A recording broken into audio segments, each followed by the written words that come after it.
remember quiz 4 is due Sunday? There is a biology colloquium today at noon. It's given by a biology interested, non-biology major, but I don't know what her major is, Celia Carr, and I'm religion. And I'm told that she is going to give an aggressively analog presentation, which means nothing digital. Could be interesting. No lab tonight, and no class or lab on Tuesday because of Epic Expo. That covers it. So today we're going to finish up thyroid hormone and growth hormone in the section on the endocrinology of growth and metabolism. Then we're going to just touch on the endocrinology of water and electrolyte homeostasis. This is really kidney physiology, which we cover in AMP2, but there are some important hormones and some important regulation of calcium. Parathyroid hormone and calcitonin are essential for our control of serum calcium, and we've been seeing calcium frequently in this course, so I felt compelled to at least introduce the endocrinology of calcium homeostasis. And that's where we're going to end today, because next Thursday, no class Tuesday, but next Thursday we're going to start with the reproductive endocrinology, male and then female. So that's our glide path to the end of the semester. Obviously it's not gliding, we're working pretty hard. Okay, let's do this. So we're in the thyroid stream here. What's the releasing hormone that we're thinking about here in the thyroid? TRH. Where is it released? The median eminence. What are the cells that respond to TRH? Thyrotrophs. And what do they release? TSH. TSH gets into the systemic circulation and activates the thyroid gland to release, what do we call the thyroid hormones? T3 and T4, triiodothyronine, tetraiodothyronine are their names. T3 and T4 is good enough. Which have many effects on the body, throughout the body. The brain, muscles, the rest of the nervous system, heart. Those are some of the most important ones. Growth and metabolism. Heat generation, that is to say maintenance of body temperature. So widespread, important pleiotropic effects of the thyroid hormones. So you've probably heard of the clinical conditions of hypo and hyperthyroidism. So what is primary? Let's just take this apart a little bit. What is primary hypothyroidism?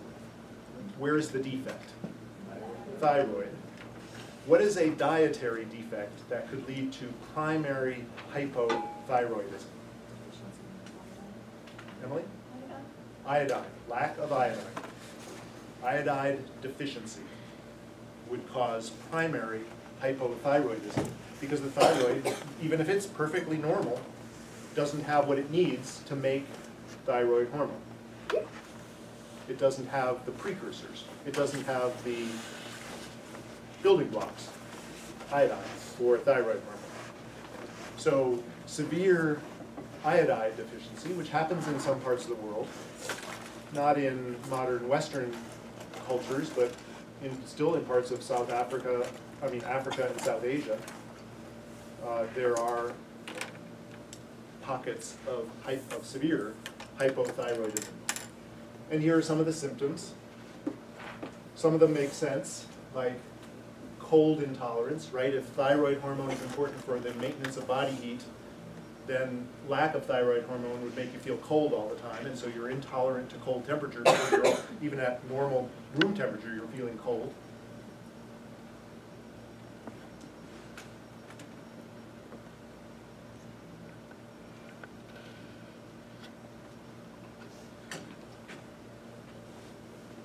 bradycardia. Does anyone know what that word means? Slow heartbeat. Brady is Latin or something for slow, and cardia means heart, and so bradycardia is a slow heart rate. So thyroid hormone, being important for the maintenance of heart, also is, its lack is reflected in a abnormally slow heartbeat. Now let's talk about, and so some of the major causes are an iodine deficiency in the diet, or an autoimmune disease. It's called Hashimoto's disease, where the immune system has for some reason starts to recognize the follicle cells of the thyroid as foreign and destroys them. And that would be primary hypothyroidism. Now, some cases of primary hypothyroidism cause goiter. Goiter is an enlargement of the thyroid gland that is reflected by sometimes grotesque enlargement in the neck. You can Google pictures if you want to see some really alarming cases of goiter. Why would primary hypothyroidism sometimes lead to enlargement of the thyroid gland? Anybody want to, I asked you to think about this for homework, so anybody want to tell me what you thought about?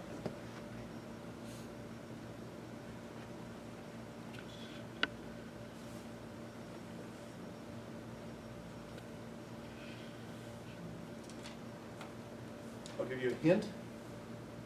Has to do with negative feedback, and it has to do with the fact that TSH not only stimulates the thyroid gland to synthesize and release T3 and T4, but TSH also stimulates the cells of the thyroid gland to proliferate and undergo trophic changes, that is to say, to grow, to enlarge, to do more of what they need to do. So with those hints, anybody want to tell me why sometimes you get goiter in a setting of primary hypothyroidism? Alex? Well, enough T3 and T4, you have more TSH, which then results in what you were saying.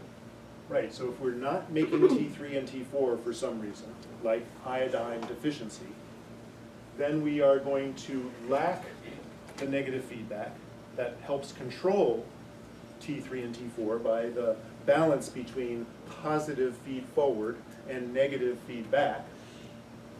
So lack of negative feedback means excess feed forward, excess TSH, excess activation of trophic activities in the thyroid, hypertrophy of the thyroid, goiter.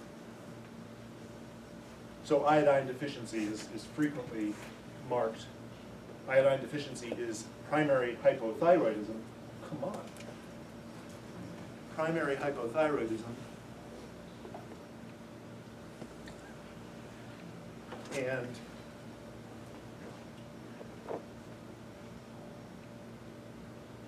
goiter.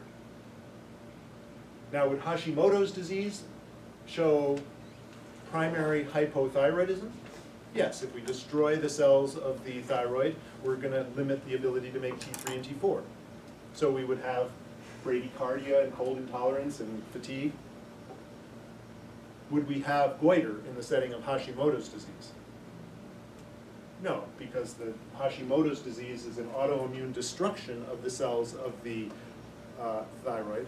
And so we would have excess T3 and T4, but now we're destroying cells, so we can't have as much, anyway, hypertrophy, because the disease is killing off the cells, even though T3 and T4 is trying to tell the cells to proliferate and grow. So that's why there's these sometimes here. It depends on the reason for the primary hypothyroidism.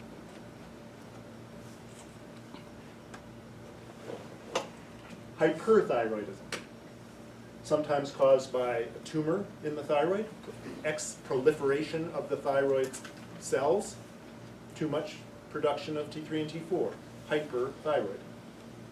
and autoimmune, this is interesting. Graves' disease, the antibodies produced in Graves' autoimmune disease do not destroy the follicle cells of the thyroid. The antibodies in Graves' disease actually act as an agonist to the TSH receptor. They activate the thyroid gland. Antibody activation of a receptor that had evolved to respond to the peptide TSH. So that's an unusual effect, autoimmune effect. And thyroid infection, just irritation, infection of the thyroid.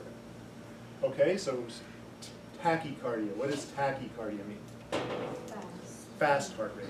Tachy is fast, cardia, heart. Anxiety, weight loss, heat intolerance, too much thyroid hormone, excess heat production, feeling hot all the time, inability to deal with hot temperatures. Exophthalmia. That's a fun word to know.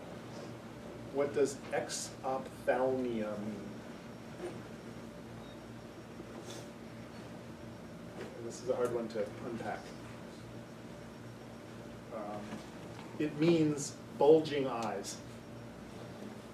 People with hyperthyroidism often have a sort of wide stare because their eyeballs actually are being bulged out by growth of muscle and fluid in the space behind the eyeball. And so you can also, if you Google exophthalmia, you'll see cases of people that just have this incredible wide-eyed stare even when they're just looking at you. That's exophthalmia. And it's a weird effect of hyperthyroid. You couldn't have predicted it, but it's there. Goiter sometimes. Why? In which of these cases could we see a goiter that would also be reflected in hyperthyroid? Tumor. Graves. Because if we have an antibody that's activating the TSH receptor, it's activating the trophic effects of TSH on the thyroid and telling the thyroid gland to grow and proliferate and make more T3 and T4. And that would produce goiter. And of course, a tumor is uncontrolled growth, and that would produce goiter as well. Okay, so now you know some fun new words and some ways to think about feed forward and feedback in the setting of thyroid. Let's talk about growth hormone. Oh yes, question. For the Hashimoto's disease, so can't we say that the destruction of thyroid cells can cause back into the loop of low T3 to 4 and goes back into the loop, so it would be kind of like a competition between like more positive forward, feed forward, and the destruction of these cells? Right. So Hashimoto's disease means the thyroid gland is being destroyed, so T3 and T4 are not being produced. So what is the prediction? You would predict that TRH and TSH in the serum would be high because of the lack of negative feedback. Yeah. So can we say that it might also cause goiter? Because we said earlier it does not cause goiter in this autoimmune disease. Well, it depends on the level of destruction of the cells. If Hashimoto's has destroyed 90% of the cells, but TSH is telling those 10% that's left over to grow 10 times as much, then it's a balancing effect and you would not see goiter. Yeah. So in the opposite, for hyperthyroidism, since we have more T3 and T4, does that necessarily mean that we have, since there's going to be more negative feedback, there would be lower TSH and TRH? Very good. Yes. So if we have high T3 and T4 because of a pituitary tumor, then if everything else is normal, we would have low circulating TRH and TSH.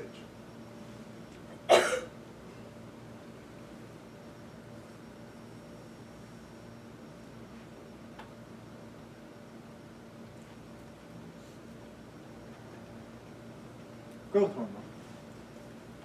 Peptide hormone.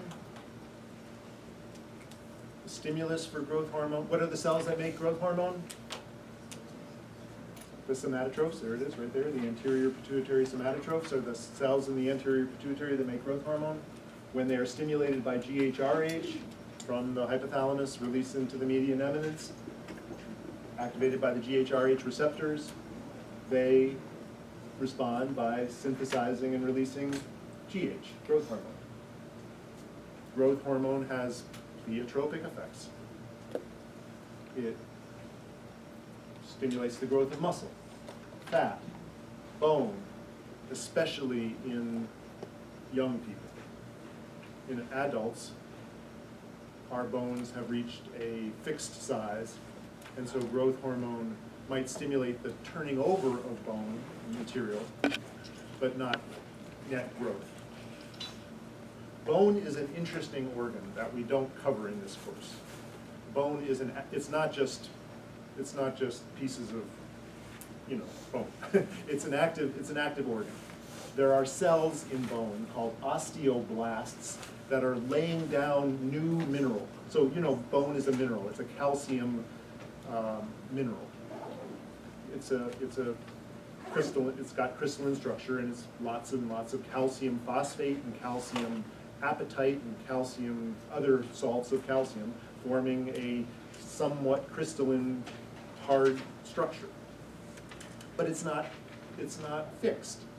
There are cells, osteoblasts, that build bone. And there are osteoclasts that dissolve bone. And in balance, the osteoblasts and the osteoclasts are maintaining bone structure by building it up and tearing it down and building it up. There are chondrocytes that lay down collagen scaffolds on which the bone mineral structure, it's not really crystal, it's mineral. The mineral structure of bone is supported by chondrocyte laying down of collagen. So it's an interesting, there's lots of interesting biophysics of bone and growth, bone growth, of course, during childhood, and then bone maintenance during adulthood, and then the problem of osteoporosis during aging. Yes? Chondrocytes lay down the collagen.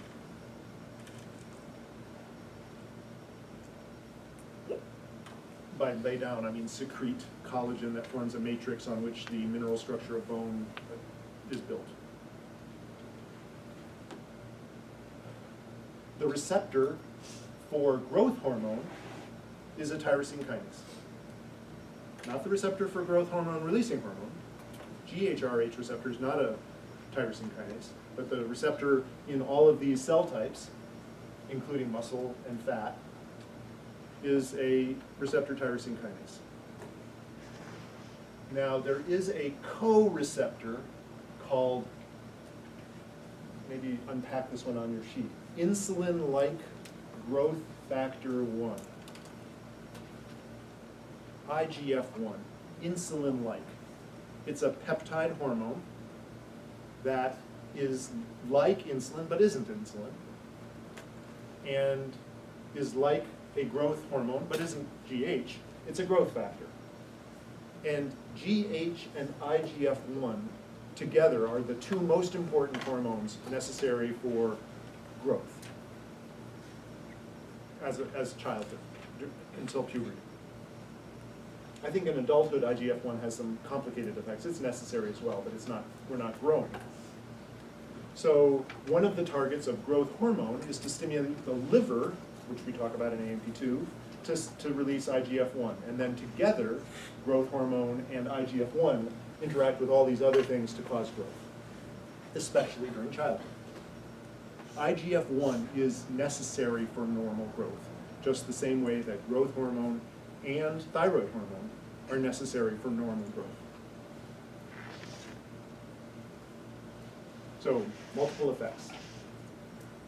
Too many to really try to even describe here, some of which depend on understanding bone, and which we're not going into too much, and the growth of muscle.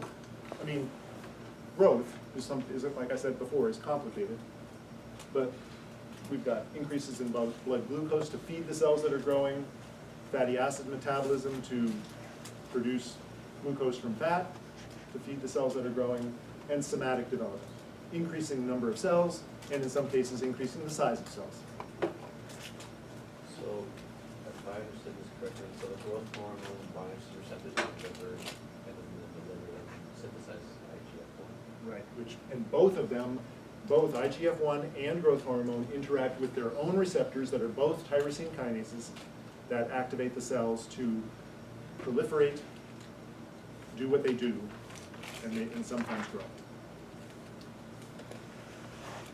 And that's what I mean here by synergism. Okay, so there's key material here about anatomy and physiology of growth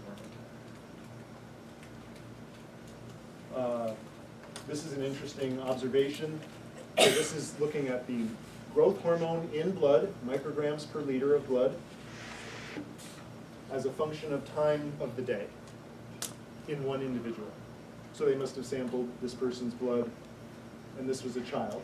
So they must have taken small samples of this child's blood, once an hour or something. And you can see there are pulses of growth hormone during the day, presumably driven by GHRH pulses from the hypothalamus. And then at night, there were these large pulses of growth hormone.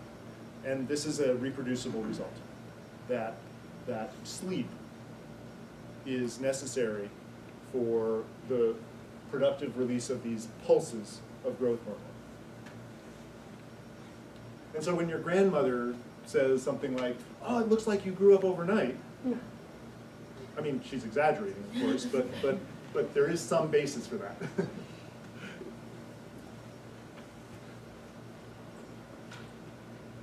Sleep is essential for growth hormone. So in the setting of sleep deprivation in childhood, there is a correlation between sleep deprivation and inadequate growth. Yes? Is that why when babies are born, they sleep a lot more than normal babies? Oh, I'm sure they are working really hard, those babies, making brain cells, making synapses, making muscle. So they're probably sleeping for many reasons, including the need for growth hormone.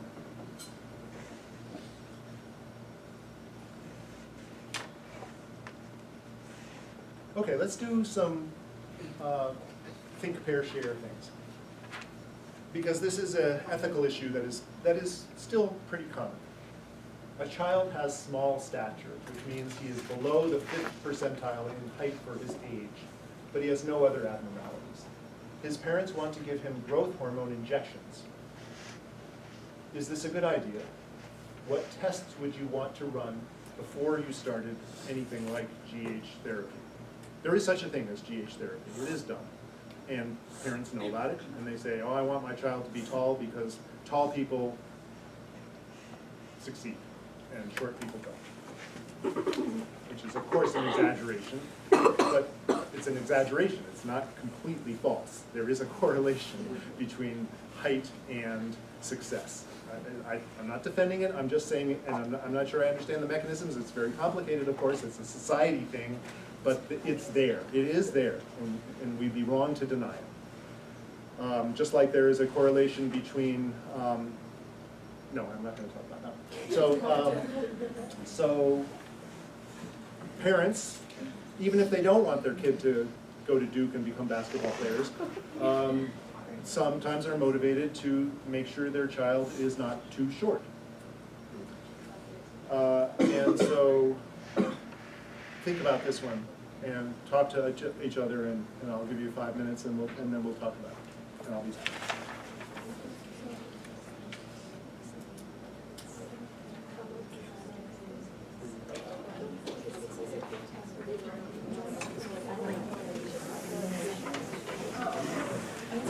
I think we kind of did that three times. You have to work. Right. It's a problem. I mean, not really. Yeah. Like, I don't know. Right. That's what checks would have had on when they were 6 or 7. I don't know. And then yes, you have to like how that affects things, right? Having,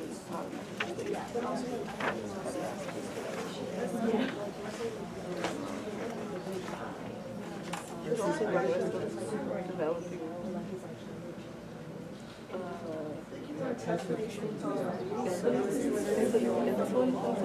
possibly Right, like it's used, I have my yeah, so that could be a problem. Increasing blood glucose. You can't metabolize it.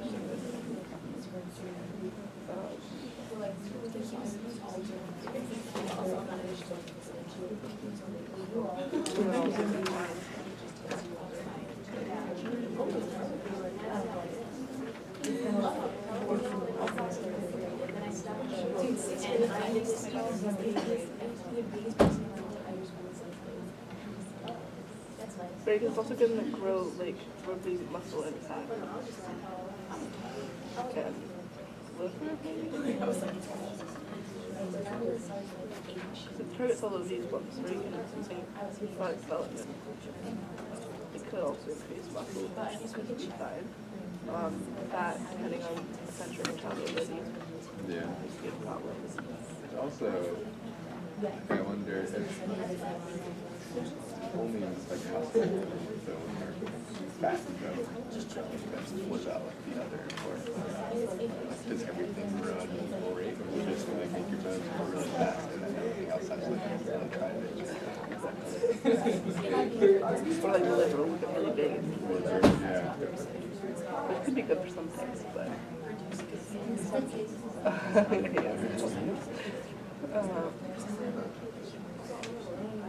and with the astrocytes and I mean you can probably test like how many astrocytes you actually have. Just like it could be that you can't keep up with them, right? Like it could just be that you have an FGH, but you just can't keep up with it, right? Right. So you're like I would do my best. So we test like how many, I don't know if you can really do that, maybe you can't, right? No, it's in the realm of possibility. I think it's fine. But I mean,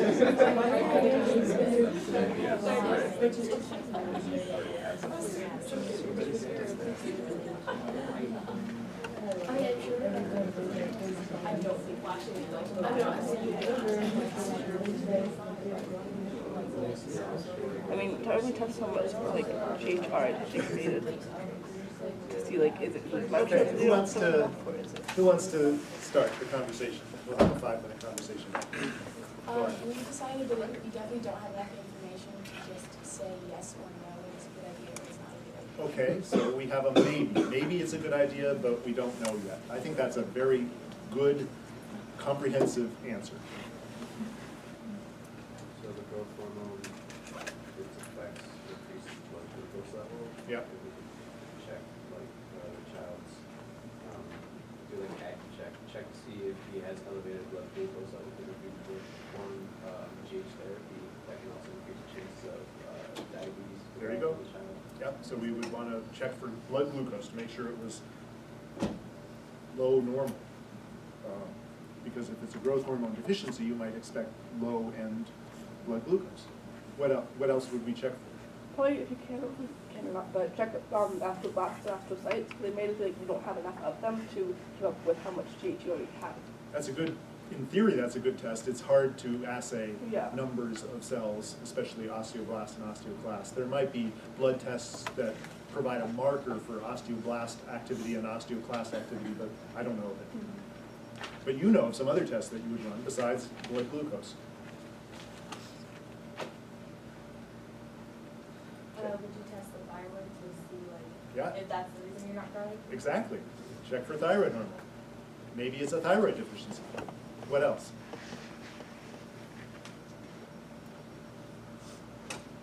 Synergism. IGF-1. You have to check for IGF-1 before you start administering growth hormone. Maybe it's not a growth hormone deficiency at all. Thyroid, glucose, IGF-1, Lauren? Also, maybe look at the parents and just see kind of like Is what that genetics? Yeah, because sometimes like really short parents will be upset that their kids are short, but it just. Because like, okay, what, you know. Yeah, that's part of the plus. What are some of the risks? But, you know, what would you tell the parents in terms of risk? They think growth hormone is this wonder drug that's gonna make my kid big, you know, and no worries. And even though you say, well, we gotta make sure it's not a thyroid deficiency, we gotta make sure it's not an IGF-1 defect, we gotta make sure it's not a glucose defect, we gotta make sure we're not gonna trigger diabetes. What else might you talk to about what are the risks of GH? Would be No? a risk factor For for cancer cancer. tumors. Right? It's activating a receptor tyrosine kinase. RAS is in that pathway. RAS is an oncogene. Defects in RAS are commonly known cause cancer. So anything that activates, you gotta be real careful with anything that activates a MAP kinase pathway because of the possibility of triggering cancer.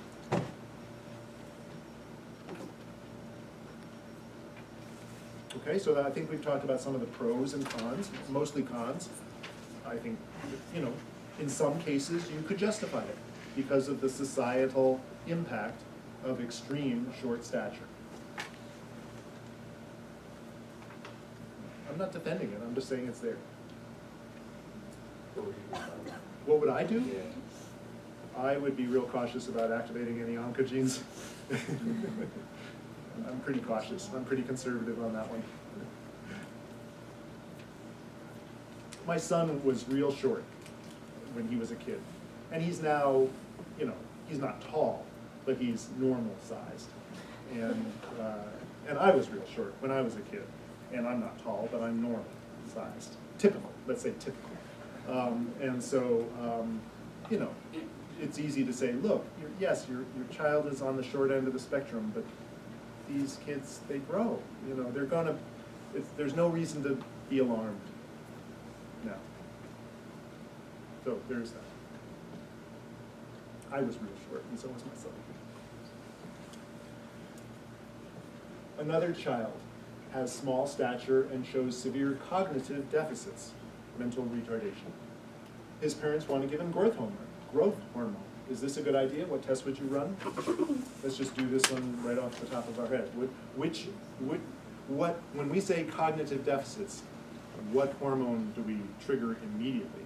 I mean, not trigger. What hormone do we immediately wonder could there be a problem with it? Is it growth hormone? No, it's thyroid hormone.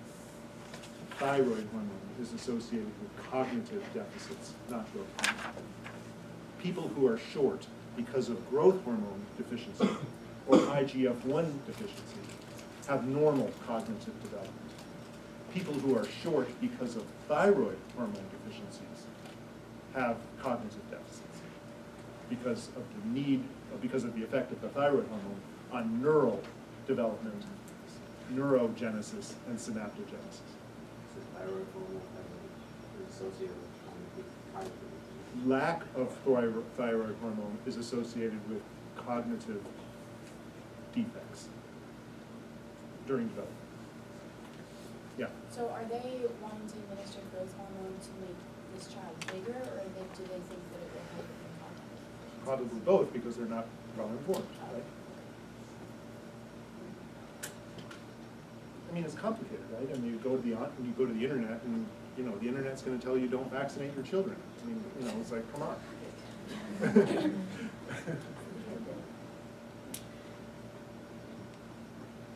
Okay, so some of the issues related to endocrinology. Let's do a clicker. Why is it more difficult to measure GHRH than it is to measure GH? Which is a true statement. So the question is why?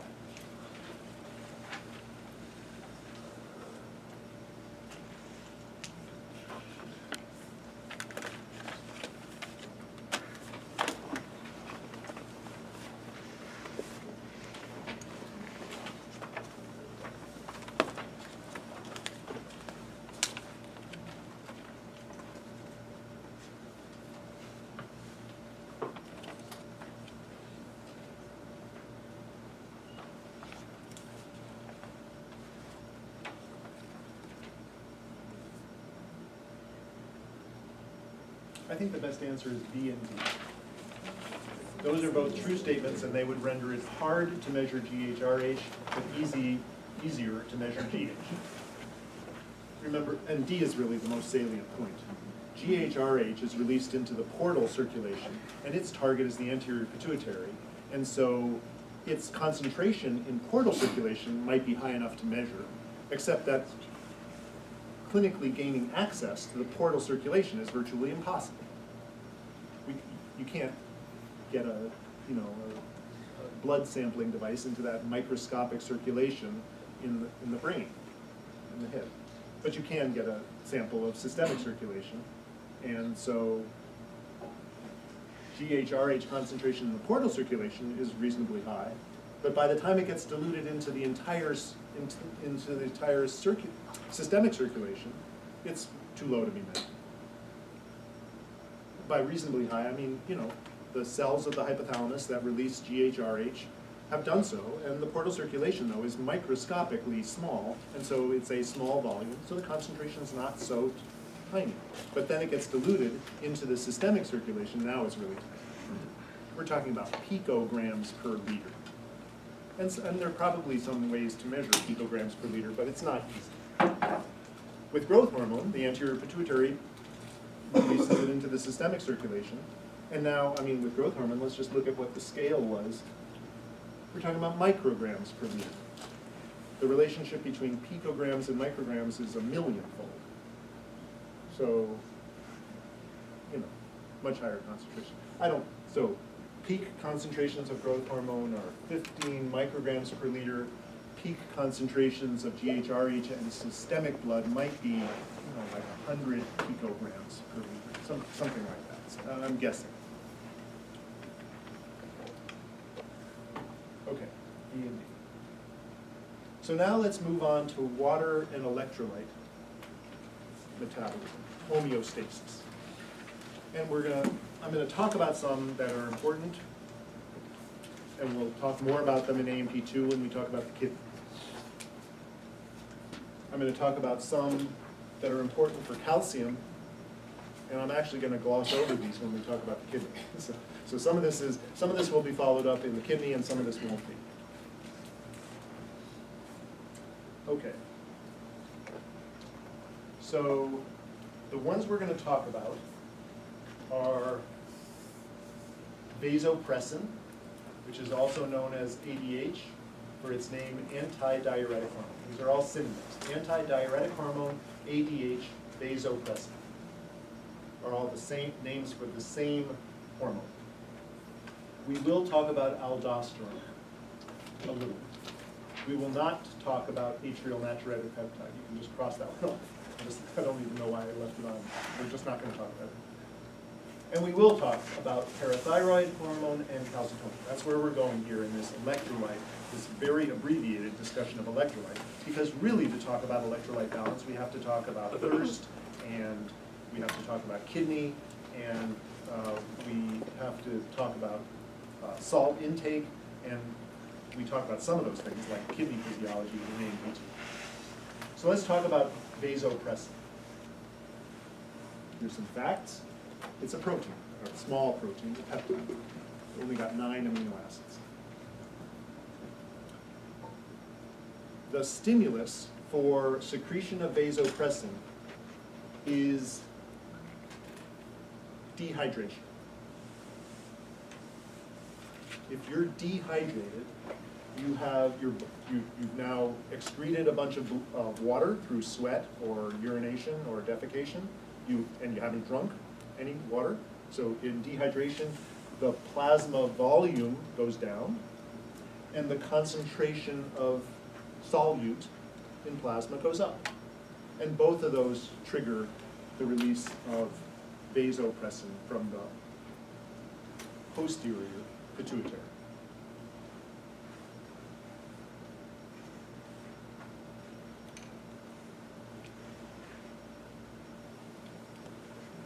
The target cells are the kidney to try to conserve water by limiting water excretion,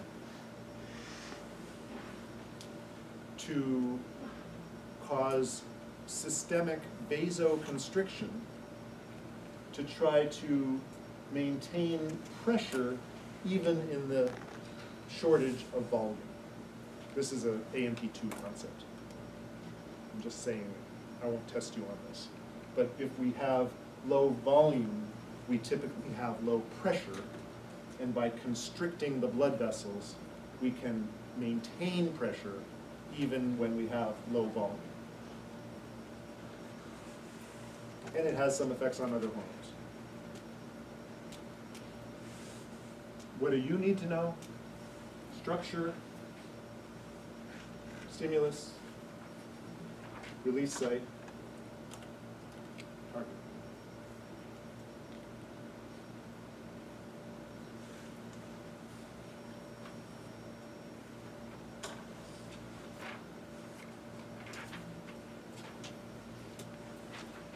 Moving on. No, let's not move on too fast. Any questions about vasopressin? Yes, Leah. When you drink alcohol, does that, I learned a different class that when you drink alcohol that it interacts with, like vasopressin, and that's also like why you like more. So I don't know. Alcohol is a diuretic, so that's the word for something that increases urine production and need to urinate. I'd have to review I'd have to look up if we know whether alcohol acts as how alcohol acts as a diuretic. My guess is it's not as simple as acting as an antagonist of the vasopressin receptor. It's probably not that simple.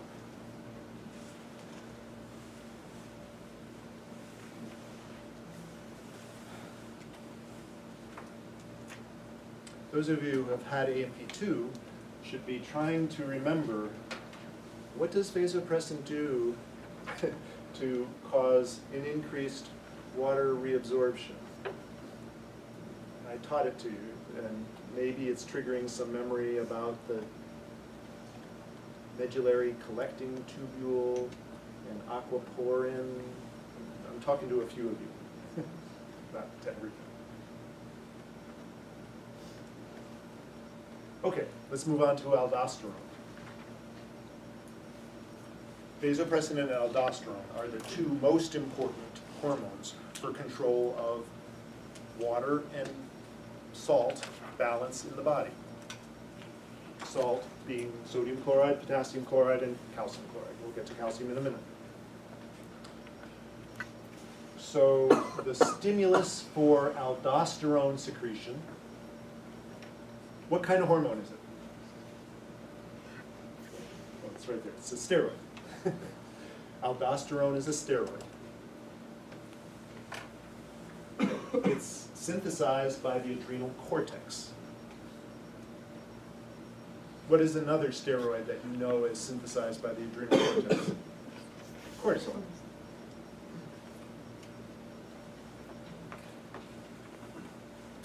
The stimulus for aldosterone secretion is another hormone called angiotensin II, which we talk about in AMP2.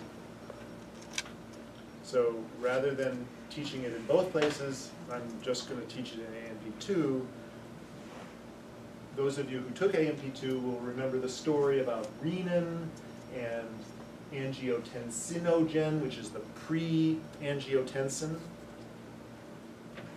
and angiotensin converting enzyme, which is the enzyme that converts pre-angiotensin to angiotensin. I'm talking to a few of you. The rest of you don't have to know this story unless you're going to take it in AMP2, in which case you might as well learn it now. No, that's silly. You've got enough on your plate, so wait until next semester.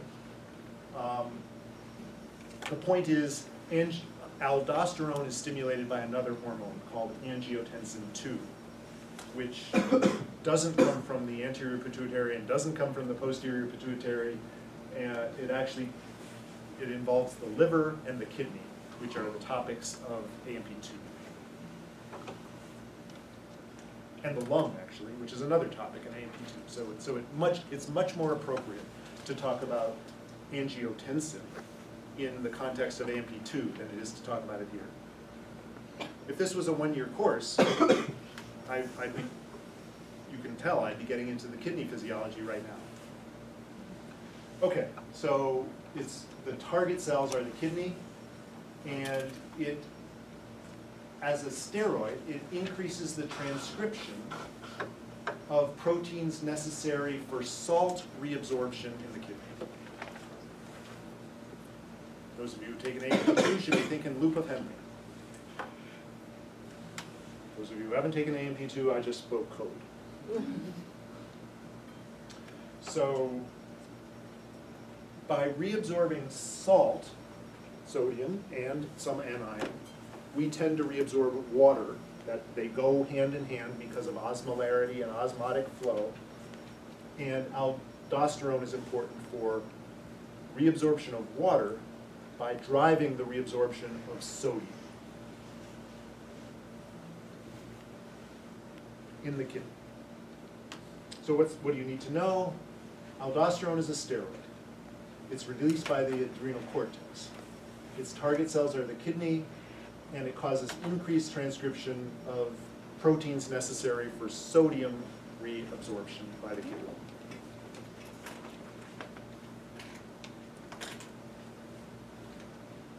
Let's take a break and we'll come back and do parathyroid hormone and calcitonin and calcium.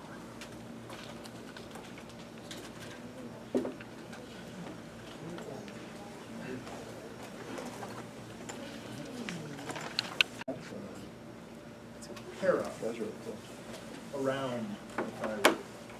So this is supposed to be, this is a cartoonized version of the thyroid gland wrapping around the trachea in the throat.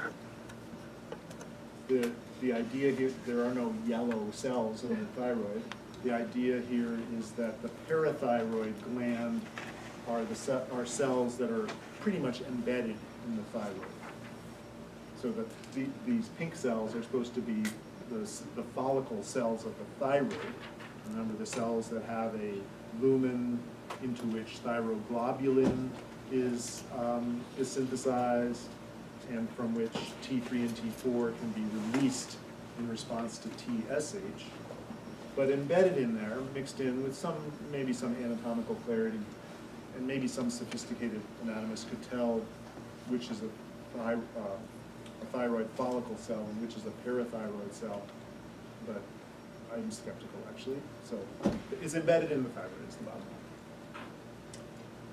Parathyroid hormone is a peptide, and its stimulus is low blood calcium. It's released by the parathyroid gland. Its target cells are the kidney, the bone, and the digestive tract. And the idea is low blood calcium is bad. We need calcium. You know, give me one good reason why we need serum calcium. Other than bone. Muscle contraction. You need serum calcium to control muscle contraction. You need serum calcium to give the calcium to neurons so that they can release neurotransmitter.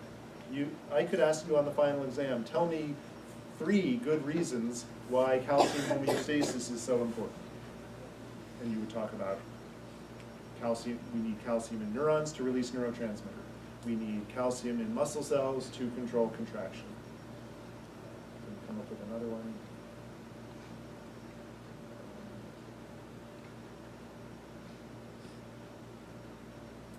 I'm sure we could. So maybe I just ask you to.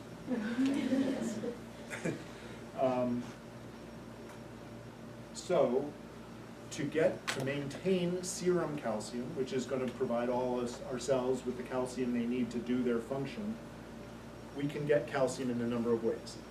We can try to get more calcium from our food, from our diet. We can make sure we don't excrete calcium in our urine. Conserve all the calcium we've got, don't excrete it. And we can mobilize calcium from a huge source of calcium in our body called bone.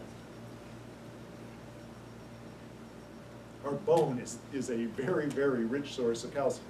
Now, you don't want to mobilize calcium from bone too much, because then your bone, dissolving calcium out of bone is going to weaken your bone.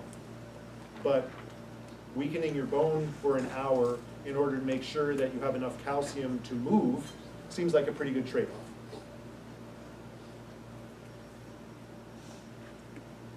And that's a trade-off our body makes. Your osteoclasts will take calcium from bone if parathyroid hormone tells it to, in order to maintain serum calcium. It's not a good long-term solution, but it's a good short-term solution for the needs of the body for calcium. Questions about parathyroid hormone? Yes? Do we need to know the effects of it, and should we add it to the list of the other Is it not on the list of hormones? hormones? Yes. Yes, you should. That will be your reward for coming to class today. Go. Okay. Now they know too. I don't think the next one is important. Okay, let's do both these. Parathyroid hormone should be on your list. And we should know all the effects. Yeah, I think that, I mean, if you know that the effect of parathyroid hormone is to try to maintain calcium homeostasis in the setting of low serum calcium, and you know that we can get calcium from our diet, we excrete calcium in our urine, and we can get calcium from our bone, you can figure this out even if you haven't got it all memorized. And I apologize for not getting that on your list, but it belongs there. Oh, no, absolutely not. But what about if it's a peptide and if it's a... What's the secret there? The secret is to know the important steroids and to know the important amines, and everything else is a peptide.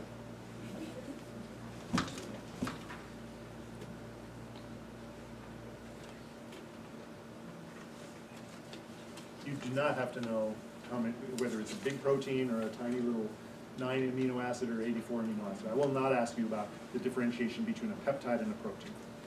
But I think I can expect you to know that aldosterone and cortisol and testosterone and estrogens are steroids.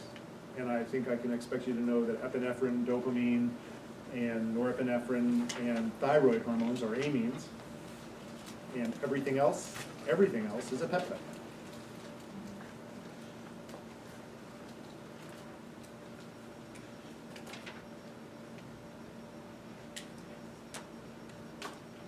Calcitonin. So this one could be on your list, should be on your list too. Calcitonin is a peptide. Its stimulus is high serum calcium. It's actually released by a subtype of cells of the thyroid gland. So the follicular cells of the thyroid release T3 and T4 when stimulated by TSH. The parafollicular cells of the thyroid, so now we have 3 cell types in the thyroid, and there are probably more. We've got the follicle cells that are the thyroid hormone secreting cells. We've got the parathyroid, which releases parathyroid hormone. And we have the parafollicular cells of the thyroid that release calcitonin. And I don't think I'll throw a curveball at you to know the names of well, I'm asking you to know corticotrophs and somatotrophs in the pituitary, so the thyroid would say, hey, what about me? I've got multiple cell types too. What about the difference between the follicle and the parafollicular? There's a little angel in my head saying, don't do it, don't do it. And then there's this little devil and say, well, you've got to be fair between the thyroid and the anterior pituitary. So I'm just letting you know the tension I'm on as we get to the end of the semester.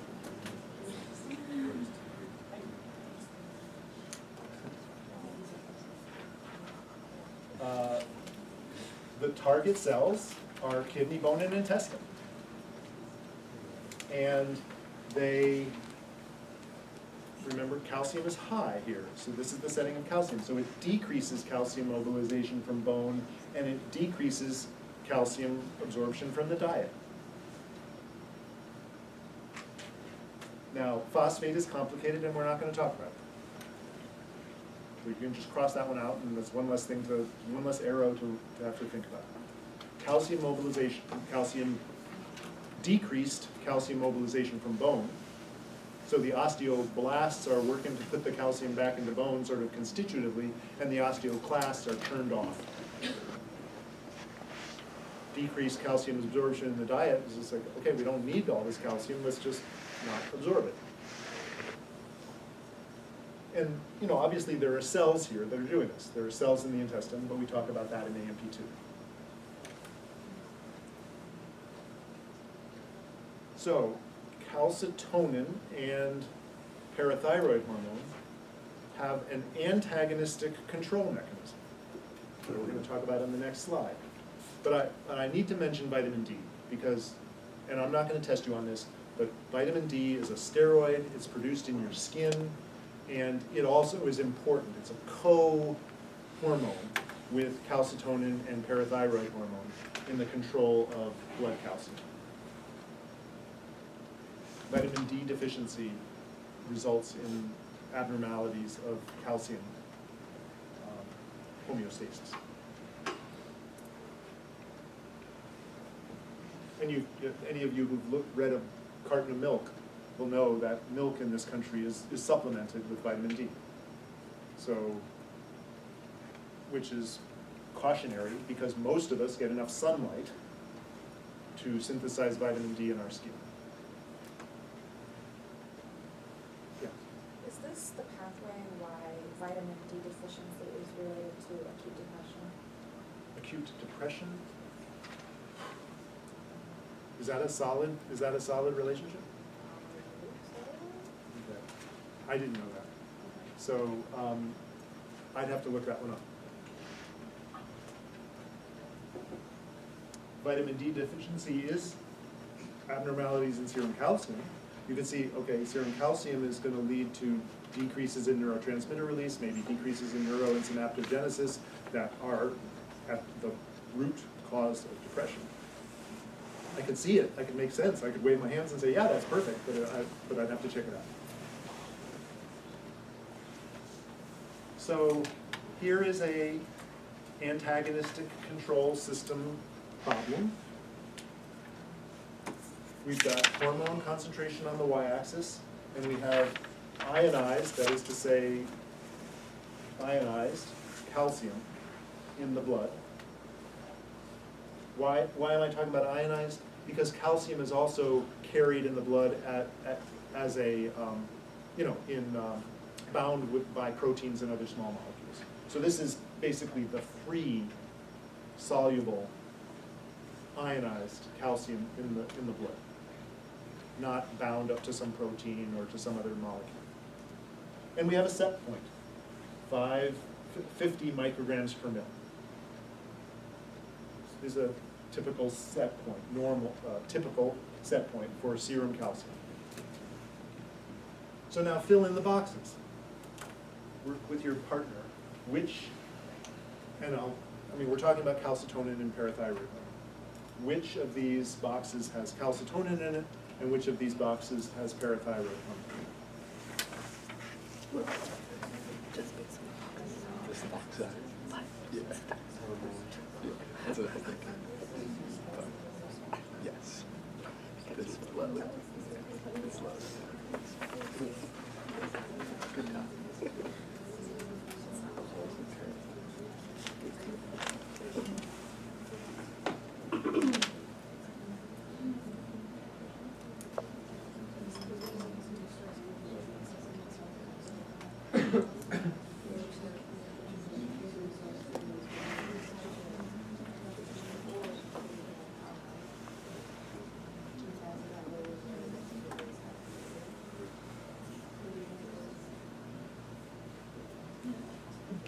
Okay, who wants to venture an answer?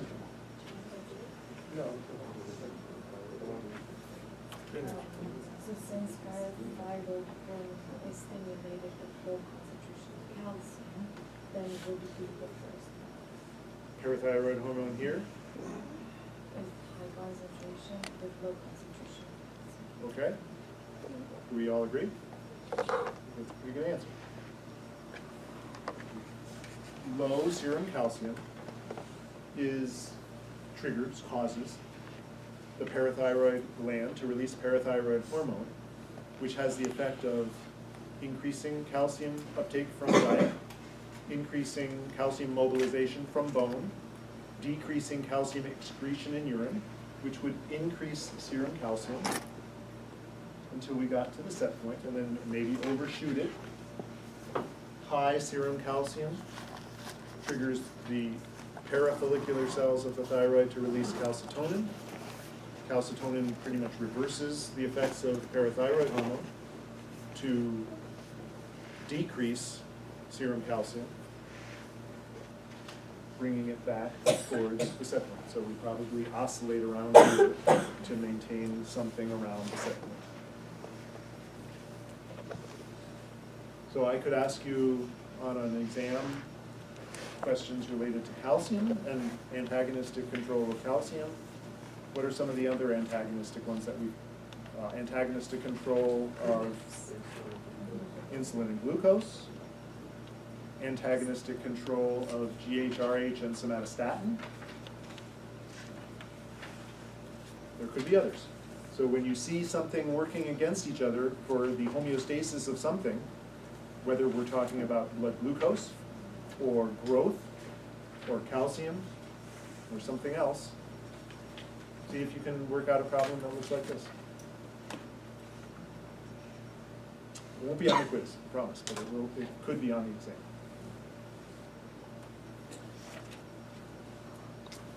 Questions? We're done for today.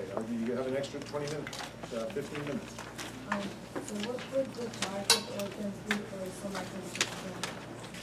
So somatostatin, where is somatostatin? Let's talk about somatostatin for a minute. Where is it released from? At the median eminence. So right there, what is the target of somatostatin? The anterior pituitary, the somatotropes of the anterior pituitary, because they decrease growth hormone secretion. That's what we've been talking about in this course. They do a lot of other things. Somatostatin is a major hormone in the digestive tract, so somatostatin has major effects. And so if I asked you what are the effects of somatostatin, and you have a choice between, or if I said, what are the targets of somatostatin, and your choices, say on a multiple choice question, would be, say one of the choices is anterior pituitary, and another choice is many cells, you would have two correct answers.